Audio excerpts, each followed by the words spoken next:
මේ වීඩියෝ එකේ අපේ සබස්ක්‍රයිබර්ස් ලගෙන් අපි ප්‍රශ්නයක් අහනවා. මේ ප්‍රශ්නෙට නිවැරදිම උත්තරය දෙන සබස්ක්‍රයිබර්ට කීල්ස් එකේ රුපියල් 5000ක වවුචර් එකක් ලබා දෙනවා. මේ ප්‍රශ්නෙට උත්තරය අපි කීප තැනදීම කතා වෙනවා මේ වීඩියෝ එක ඇතුලේ. මේක ටෙක්නිකල් ප්‍රශ්නයක්. ප්‍රශ්නේ තමයි අපි අද මේ වීඩියෝ එකේ කතා කරන වාහනේ පාවිච්චි වෙන හයිබ්‍රිඩ් ටෙක්නොලොජි එක මොන රටේ මොන එක්සැක්ට් ටෙක්නොලොජි එකද කියන එක. ඒකට හරි උත්තරේ පල්ලෙහෙන් කමෙන්ට් කරන්න. අද අපි ඇවිල්ලා ඉන්නේ AMW බොරැල්ල ෂෝරූම් එකට. ළඟදිම ලෝන්ච් වෙච්ච Suzuki Grand Vitara එක ගැන තොරතුරු ටිකක් දැනගන්න තමයි අපි අද මෙතනට ආවේ. අපි බලමු මොන වගේද මේ වාහනේ අලුත්ම විස්තර කියලා.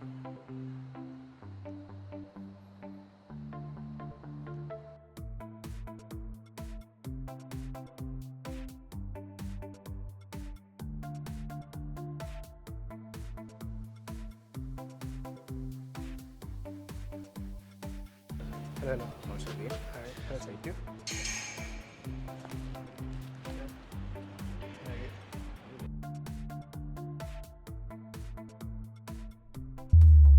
අද අපි රිවිව් කරන්නේ Suzuki Grand Vitara 2025 වාහන.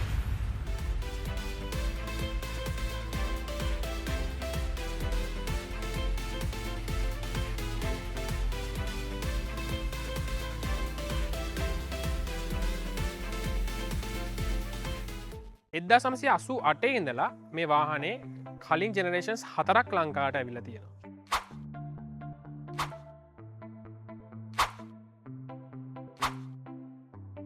මේ වාහනේ ලංකාවට ගෙන්නන්නේ AMW ලා 0 මයිලේජ් වාහන තමයි ලංකාවේ තියෙන්නේ. මේ වාහනේ ලංකාවේ මේ වෙද්දි versions දෙකක් ගන්න පුළුවන්. එකක් full hybrid version එක. අද අපි ගාව තියෙන full hybrid version එක. අනිත් වාහනේ mild hybrid 4-wheel drive version එක.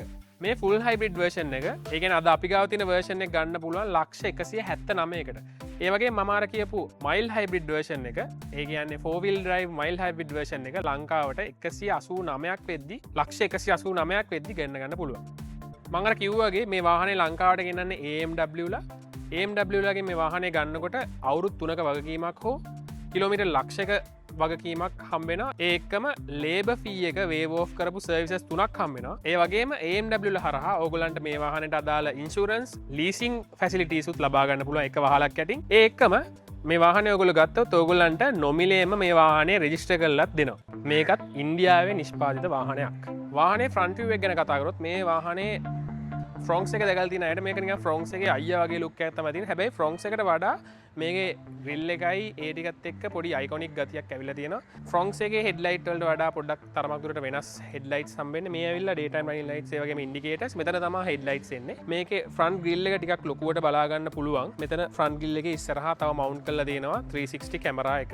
මෙතන ගොඩක් සිල්වර් ලයිනින්ග්ස් බලා ගන්න පුළුවන්. ඒකේ වාහනේ තියෙන පෙනුමත් එක්ක මේ වාහනේ වර්ණ කිහිපයකින්ම ලබා ගන්න පුළුවන්. අද අපි ගාව මේ තියෙන්නේ ස්ප්ලෙන්ඩිඩ් සිල්වර් කියන කලර් එක. අපි අනිත් කලර්ස් ටිකත් මෙතන දාන්න. මේ වාහනේ සිග්නිෆිකන්ට් ෆැක්ටර් එක ඇවිල්ලා මේ වාහනේ fuel efficiency. මේ full hybrid version එකේ city limits ගත්තත් outstation ගත්තත් කිසිම කරදරයක් නැතුව ලීටර් කිලෝමීටර් 20ක් වැඩ කරනවා. මොකද මේකේ තියෙන්නේ Japanese hybrid technology එක. ඒ වගේ mild hybrid වාහනේ මේ තරම්ම තෙල් වැඩ කරන්නේ නැහැ. නමුත් ඒක 4-wheel drive වාහනයක් විදිහට තමයි එන්නේ. මේ වාහනේ 17 inch alloy wheels හම්බ වෙනවා. ඒක මේ වාහනේ wheels අතරටම disc brake තමයි හම්බ වෙන්නේ. මේ වාහනේ ground clearance එක ගැන කතා කරොත් සෙන්ටිමීටර් 21ක් වගේ ප්‍රමාණයක්, මිලිමීටර් 210ක් වගේ ප්‍රමාණයක් හම්බ වෙනවා. මේ වාහනේ මීටර් 4කටත් වඩා දිගයි. මිලිමීටර්ස් වලින් ගත්තොත් එහෙනම් 4345. ඒ කියන්නේ මීටර් 4.3ක් වගේ තියෙනවා. ඒ වගේම මේ වාහනේ පළල මීටර් 1.8ක්. ඒ කියන්නේ මිලිමීටර් වලින් ගත්තොත් 1795ක් වගේ තියෙනවා. ඒක මේ වාහනේ උස මීටර් 1.6ක් වගේ ප්‍රමාණයක් අපිට බලාගන්න පුළුවන්. ඒ කියන්නේ 1645ක් මේ වාහනේ උස දක්වලා තියෙනවා. මේ වාහනේ එන්ජින් කම්පාර්ට්මන්ට් එක ගැන කතා කරොත් එහෙම මේ 1.5 ලීටර් එන්ජින් එක බොහොම කම්පැක්ට් විදිහට ඩිසයින් කරලා තිනවා. ඒ වගේම ක්‍රම්පල් සෝන් එක ඉතාලම හොඳ ඉඩක් ඇතුව තියෙනවා කියලා කියන්න පුළුවන්. ඒ වගේම මේ එන්ජින් කම්පාර්ට්මන්ට් එක ඉන්සියුලේටඩ්. මේ ස්ට්‍රෝං හයිබ්‍රිඩ් version එකේ ඉලෙක්ට්‍රික් මෝටර් එකක්, ඒ වගේම 1.5 ලීටර් පෙට්‍රල් එන්ජින් එකකුත් බලා ගන්න පුළුවන්. ඒ වගේම මේකේ එන ගියර් බොක්ස් එක ECVT කියන ගියර් බොක්ස් එක තමයි බලා ගන්න පුළුවන් වෙන්නේ. මේ වාහනේ රියර් view එක ගැන කතා කරොත් රියර් view එක බොහොම කමාන්ඩින්, ඒ වගේ නිකන් අර බොහොම රිච් ලුක් එකක් තියෙනවා කියලා කිව්වොත් නිවැරදි. මේ දැනට කරපු වාහන වලින් පොඩ්ඩක් උස පෙනුමක් තියෙන වාහනයක්, ඒ වගේ නිකන් බෆ්ඩ් ගතියක් තියෙනවා. මේකේ ඉන්ෆයිනයිට් LED ලයිට් එකක් එනවා සුපුරුදු පරිදි 2025 ගොඩක් වාහනවල වගේම. ඒකම මේ ඔක්කොම එන ලයිට්ස් LED. මෙතන Grand Vitara කියලා ලොකුවට සුසුකි බැජ් එකත් එක්ක තියෙනවා. මෙතන තමයි රිවර්ස් කැම් වගේ දේවල් බලා ගන්න පුළුවන්. ඒකම මේ මෙතනත් තියෙනවා ඉන්ඩිකේටර්ස්, ඒ වගේම රිවර්ස් ලයිට්ස්. මේ පැත්තේ ගත්තොත් එහෙම මෙතන මේ හයිබ්‍රිඩ් බැජ් එක තියෙනවා. මේකේ බලා ගන්න පුළුවන් මේ හයිබ්‍රිඩ් බැජ් එක මේ කළු පාටින් තියෙන. අපි කලින් වාහනවලත් කියලා තියෙනවා මේ හයිබ්‍රිඩ් බැජ් එක කළු පාටින් තියෙනවා කියන්නේ සුසුකිලාගේ. ඒගොල්ලෝ ෆුල් හයිබ්‍රිඩ් ටෙක්නොලොජි එක යූස් කරන තැන්වල තමයි මේකේ කළු පාටින් මේ හයිබ්‍රිඩ් බැජ් එකේ එන්නේ. අපි වාහනේ බූට් ඒරියා එක ගැනත් බලමු. මෙතන මේ ඉලෙක්ට්‍රික් ටේල් ගේට් එකක් නැහැ. මේක මැනුවල් තමයි ඔන් කරගන්න තියෙන්නේ. ඕපන් කරගන්න තියෙන්නේ. මෙතන පොඩි බටන් එකක් තමයි තියෙන්නේ. බූට් ස්පේස් එක තියෙනවා. මේකේ බූට් ස්පේස් එකේ 12 වොට් අවුට් එකක් තියෙනවා. පවර් අවුටේජ් එකක් තියෙනවා. ඒක මෙතන ලයිට්ස් බලා ගන්න පුළුවන්. ග්‍රොසරි හුක්ස් උත් තියෙනවා. මෙතන මැදගත්තොත් එහෙම මේ මෙතන තමයි තියෙන්නේ හයිබ්‍රිඩ් බැටරි එක. අපි මේක ඉස්සෙල්ලා බලුවොත් හයිබ්‍රිඩ් බැටරි එක මෙතන තියෙනවා. මෙතන පල්ලෑ අපිට ඉමර්ජන්සි කිට් එක, ඒක මෙතන ටෝ හුක් එක, ඒක මෙතන මේ මෝටර් එකකුත් හම්බෙනවා. සයිඩ් විව් එක ගැන කතා කරොත් මේකේ හුඩ් රේලින්ග්ස් එනවා. ඒකම උඩින් බැලුවොත් එහෙම මේ ෂාක් ඇන්ටනා එකකුත් බලා ගන්න පුළුවන්. වාහනේ මේ එන්ට්‍රන්ස් එක ගැන කතා කරොත් අර 21 සෙන්ටිමීටර්ස් විතර මං කියවනේ ග්‍රවුන්ඩ් ක්ලියරන්ස් එකක් තියෙනවා කියලා. ඒකෙන්ද රයිඩ් හයිට් එක මාර හොඳයි. දැන් මම හිතන්නේ මේ සීට් එක ටිකක් උස්සලා තියෙන්නේ. අපි මේ යටටම කරලා බලමු. යටටම කරලා බැලුවාම මේ හෙඩ් ස්පේස් එක බොහොම හොඳයි. ඒකම ලෙග් ස්පේස් එකත් බොහොම කම්ෆර්ටබල් තියෙනවා. මේකේ ටිල්ටබල් ස්ටීරින් වීල් එකක් තමයි තියෙන්නේ. ඒක මේ ස්පේස් එක මාර හොඳයි. සීට්ස් ගැන කතා කරොත් ෆුල් ලෙදර් සීට්ස් හම්බෙන්නේ. ඒක මේවා වෙන්ටිලේටඩ් සීට්ස්. ඒකින් හින්දා මේක පොඩක් ස්ටෙප් අප් එකක් කියලා කියන්න පුළුවන්. මේ ග්‍රෑන්ඩ් විටාරා එකේ තියෙන ෆ්‍රොන්ක්ස් එකට වඩා වැඩිපුර. සෙකන්ඩරි ලෙවල් එකට එද්දි නිකන් අර මේක කෑලි තුනකට වගේ තමයි බලා ගන්න පුළුවන් වෙන්නේ. මේ සෙකන්ඩරි ලෙවල් එකට එද්දි මේවා ඔක්කොම මේ ලෙදර් වලින් තමයි ෆිනිෂ් එක තියෙන්නේ. ඒකම කිව්වොත් එහෙම මේකේ අර ෆ්‍රොන්ක්ස් එකට වඩා වෙනස් කියලා හිතෙන්නේ මේක අර මේ ෆ්‍රොන්ක්ස් එකට වඩා බල්කි ගතිය මම අර කිව්වා වගේ කලින් වගේ බල්කි ගතිය තමයි වැඩි හරියක් තියෙන්නේ.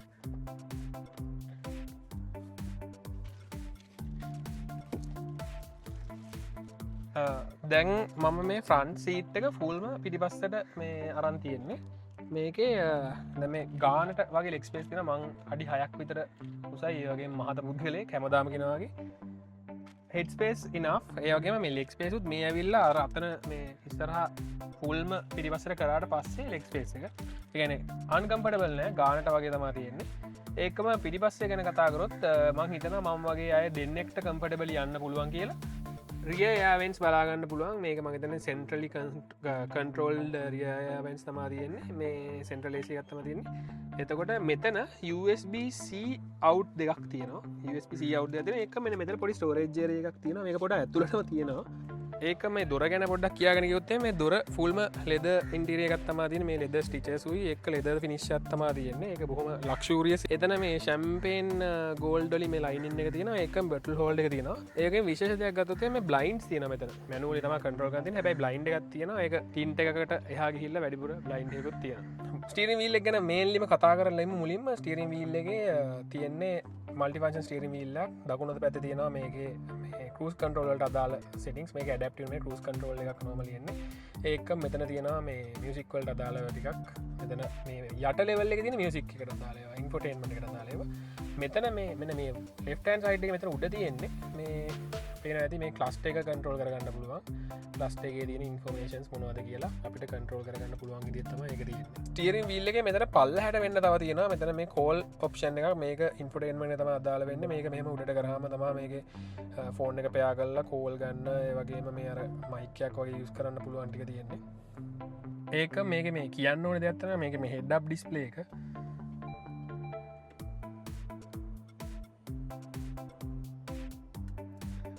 ක්ලස්ට් එක ගැන කතා කරොත් ක්ලස්ට් එකේ right hand side එකේ fuel ඒ වගේම heater gauge එක.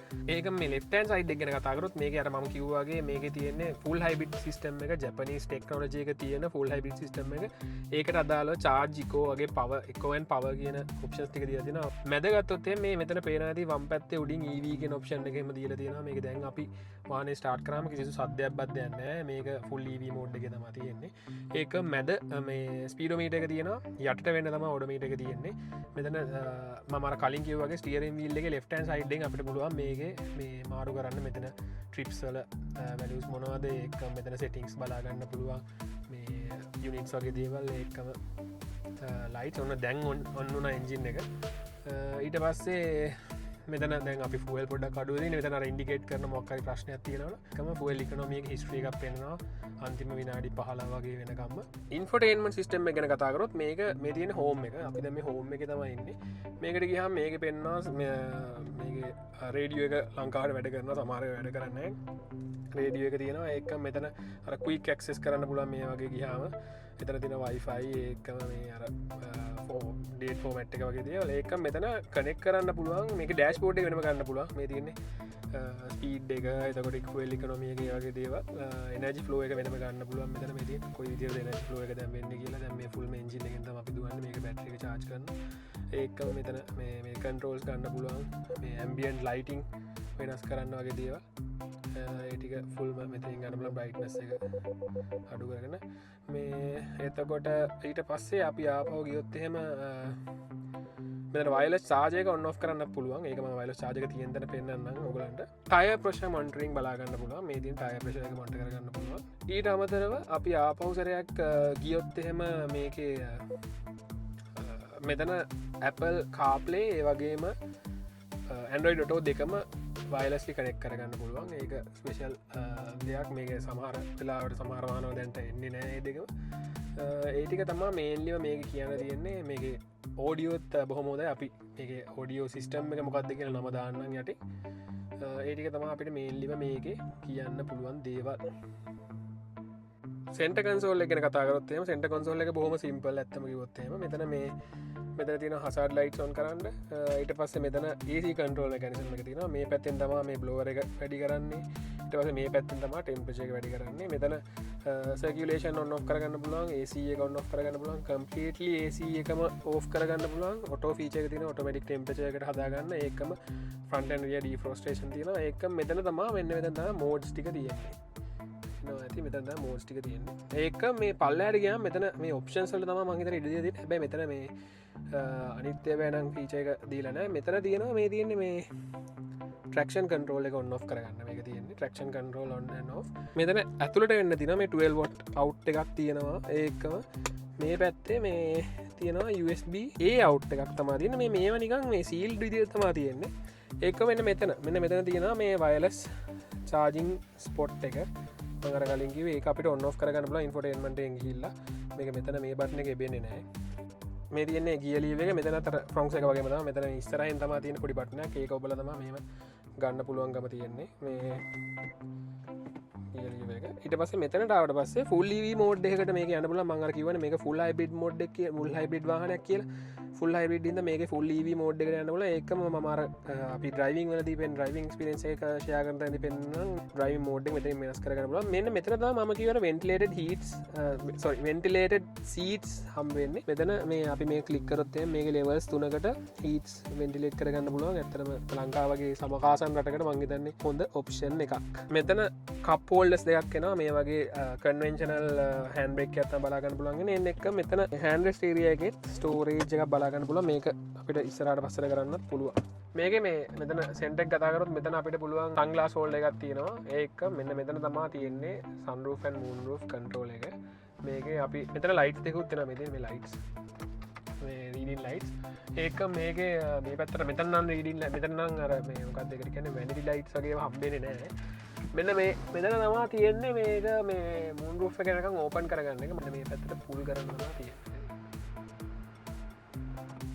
අපිට කැමැත්තෙන් නවත්ත ගන්නත් පුළුවන් මේක ෆුල්ම යන්නත් දාලා තියන්නත් පුළුවන් කබි හෝල් එකක් මේක එනවා මෙතන මේ view එක වෙනස් කරන්න පුළුවන් කියලා මේ view එක කියන්නේ මෙතන ඇත්තටම මේ 360 view එකක් තියෙනවා අපි ඒක පෙන්නන්න මේ 360 view එක වෙනස් කරගන්න පුළුවන් ඒක මෙන්න මෙතන තියෙන මේ head up display එකේ controls මේකේ පුළුවන් head up display එකේ brightness වෙනස් කරගන්න ඒකම මේකේ position එක වෙනස් කරගන්න ඒක මෙතන තියෙන්නේ මේ headlight එකේ height control එක අපිට පුළුවන් headlight එක adjust කරගන්නත් මේක හරහා මේ option එක තිබ්බොත් තියෙන්නේ ඒක headlight වල තමයි මේ තියෙන මේකේ මේ 360 එක 360 එක මේ fullම අපිට බලා ගන්න පුළුවන් මෙන්න මෙහෙම මේ play button එක ගිහුවට පස්සේ මෙතන කොහොමද මේ ඇත්තටම වටේම කොයි වගේද කියලා ඒක මේ තියෙන්නේ මෙහෙම ගන්නත් පුළුවන් මේ ඔක්කොම මම අර පල්ලෙය කලින් පෙන්නපු බටන් එක ක්ලික් කරාට පස්සේ තමයි බලා ගන්න පුළුවන් වෙන්නේ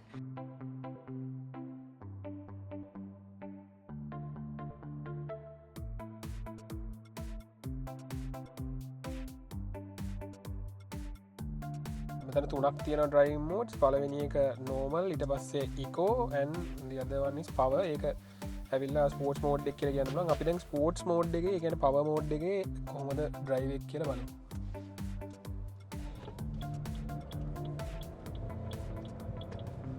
ඇක්සලරේෂන් නම් මාරම හොඳයි. මේ මම මේ ෆ්ලෝ කරන්නේ නැතුව කිසිම කරදරයක් නැතුව පැයට කිලෝමීටර් 60කට විතර ආවා. මේ කිසිම ආකාරයක ෆ්ලෝ කිරීමක් කරන්න නැතුව ඒක පිකප් එකත් මාර හොඳයි කියලා කියන්න පුළුවන් මේ ස්පෝර්ට්ස් මෝඩ් එක. අපි බලමු ඉස්සරහට අනිත් මෝඩ්ස් වලට පොඩ්ඩක් මාරු කරලා කොයි වගේද කියලා.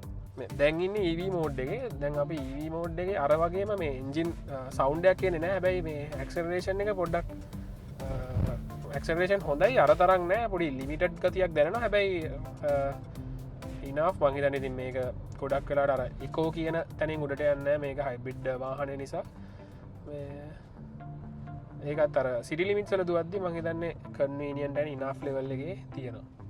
පොඩ්ඩක් මැනුවබිලිටි මේක U එකක් වගේ ගහලා බලමු. මේ ටර්නින් රේඩියස් එක අපි දාන්නම්. මේ පහසුවෙන් අරගන්න පුළුවන්. වාහනේ තරමක් නිකන් ලොකු වුණාට ලේසියෙන්ම හරව ගන්න කරන්න පුළුවන්. දැන් අපි මෝඩ් එක මාරු කරගමු නෝමල් මෝඩ් එකේ. දැන් අපි ඉන්නේ. එතකොට මේක නිකන් ෆුල්ම පවර්ම එකක් නෙමෙයි, මැද ලෙවල් එකේ දැන් ඉන්නේ. දැන් අපි බලමු කොහොමද ඇක්සලරේෂන් කියලා. මේකේ ඇක්සලරේෂන් ඉකෝ මෝඩ් එකට වඩා කොහොමද වැඩි. හැබැයි ස්පෝර්ට්ස් මෝඩ් එක තරම් ලොකු ෆීල් එකක් එන්නේ. හැබැයි මේකෙත් ෆ්ලෝ කරන්නේ නැතුව කිසිම ප්‍රශ්නයක් නැතුව පැය කිලෝමීටර් 60ට වගේ ලං කරගන්න පුළුවන් වුණා. බොහොම මේ සයිලන්ට්, ඇතුළට නොයිස් එක එන්නේ නැති තරම්මයි. මේ බොහොම සයිලන්ට් විදිහට ඩ්‍රයිව් එක අපිට එන්ජොයි කරන්න පුළුවන් කියලා කියන්න පුළුවන්. කොහොමද ඒක ඇෂුව කරන්නේ? ඒක ගැන මොනවා හරි ස්ටැට්ස් තියෙනවද? කොහොමද ඒක ගැන කියන්න පුළුවන්? සාමාන්‍ය සුසුකි මදර් කම්පැනි එකෙන් ගිහලා ටෙස්ට් කරලා තියෙන මේක ෆුල් ටැන්ක් එකක් ගත්තොත් 45 ලීටර්ස් තමයි ෆුල් ටැන්ක්. ඒතකොට 45 ලීටර්ස් වලින් ඒගොල්ලන් ටෙස්ට් කරලා තියෙනවා over 1200 කිලෝමීටර්ස්. ඒ කියන්නේ ඇවරේජ් ගත්තොත් 28 වගේ. ෆ්‍රොන්ට් සෙටට මේක ටිකක් ලොකුයි නේද? ඒ වගේ මේ අනිවාර්ය මේ වෙහිකල් එක සාමාන්‍යයෙන් ලෙන්ත් එක බැලුවොත් ෆ්‍රොන්ට් එකට වඩා ගොඩක් ලොකුයි. අනිත් එක එන්ජින් කැපැසිටි ඔක්කොම වැඩි. 1000 ෆ්‍රොන්ට් එකේ ඉන්නේ 1000 මේක 1500 වෙන්නේ. ඉස්සරහත් යන්නේ ග්‍රෑන්ඩ් විටාරා 2000 මං හිතන්නේ 6-7 වගේ වර්ෂන් එක. ග්‍රෑන්ඩ් විටාරයක් ගැන වැඩිදුර තොරතුරු ටිකක් දැනගන්න අපිත් එක්ක එකතුලා ඉන්නවා AMW එකේ ෂෙවින්. අපි ෂෙවින්ගෙන් අහලා දැනගමු මේ වාහනය ගැන තව විස්තර ටිකක්. මේ කියන්නේ වාහනයක් ගන්න කෙනෙක්ට වැඩිපුර දැනගන්න ඕන විස්තර ටිකක්. ෂෙවින් මේ වාහනේ සාමාන්‍යයෙන් කොච්චර කාලෙකින්ද සර්විස් කරන්න ඕනේ? කියන්නේ සර්විස් ඉන්ටර්වල්ස් කොහොමද? every 10000 තමයි අපි recommend කරන්නේ සර්විස් එකකට. ඒත් අපේ labor free services තුනක් දෙනවා first and foremost. ඊට කලින් අපේ සර්විස් එකට කලින් every 1000 5000 inspection එකක් තියෙනවා. ඊට පස්සේ 10000 එකේදී තමයි oil change එක කරන්නේ. ඒ කියන්නේ දිගට කරන් යනකොට 10000 තමයි තියෙන්නේ. එතකොට සාමාන්‍යයෙන් කොස්ට් එක මොන වගේද? around 30 to 35000 තමයි. 30 to 35000. ෆුවල් කන්සම්ප්ෂන් ගැන කොහොමද ඇෂුව කරන්න පුළුවන්ද? අපිට 20 plus definitely customer reviews තියෙනවා. 20 plus kilometers city limit එකේ out station වල දෙකම අපිට recommendations දීලා තියෙනවා customers ලා. ඒ වගේම ෂෙවින් මේ වාහනේ සර්විස් කොහොමද ලංකාවේ? අනිත් අයට ඊළඟට ප්‍රශ්නේ සර්විස් availability ඒ වගේම spare parts. ඒ ගැන මොකද කියන්නේ? අපි ඉදිරි අනාගතයේ genuine spare parts අපි විසින්ම ගෙන්නන්න බලාපොරොත්තු ඉන්නවා ඉදිරි අනාගතයේදී. ඒ වගේම services ගැන කියද්දී අපේ main service points තියෙනවා කිතුල්වත්තේ, බොරැල්ල කිතුල්වත්තේ, රාජගිරියේ, මාතර, නුවර සහ අනුරාධපුර. එතකොට ෂෙවින් වාහනේ ඕඩර් කරනවා නම් ඕඩරින් ප්‍රොසෙස් එක ගැන පොඩ්ඩක් කියන්න. මෙහෙට ඇවිල්ලා ඕඩර් කරනවා නම් කොහොමද වෙන්නේ? Okay, so අපේ main branch එකේ තියෙන බොරැල්ලේ. බොරැල්ලට ඇවිල්ලා working hours තියෙන්නේ 8 to 5. අපිට down payment එකක් කරන්න පුළුවන්. පස්සේ order process එකෙන් පස්සේ වාහනේ ලංකාවට ආවට පස්සේ within 14 days ඔයාලට full cash payment එකක් හෝ leasing progress එකකට යන්න පුළුවන්. leasing facility and insurance facilities මෙහෙම ලබා ගන්න අපි ලබා දෙනවා. එතකොට කතා කරන hotline එක අපේ hotline එක තියෙනවා 0117 609 609. Okay, thank you Shevin. Thank you very much. Thank you so much.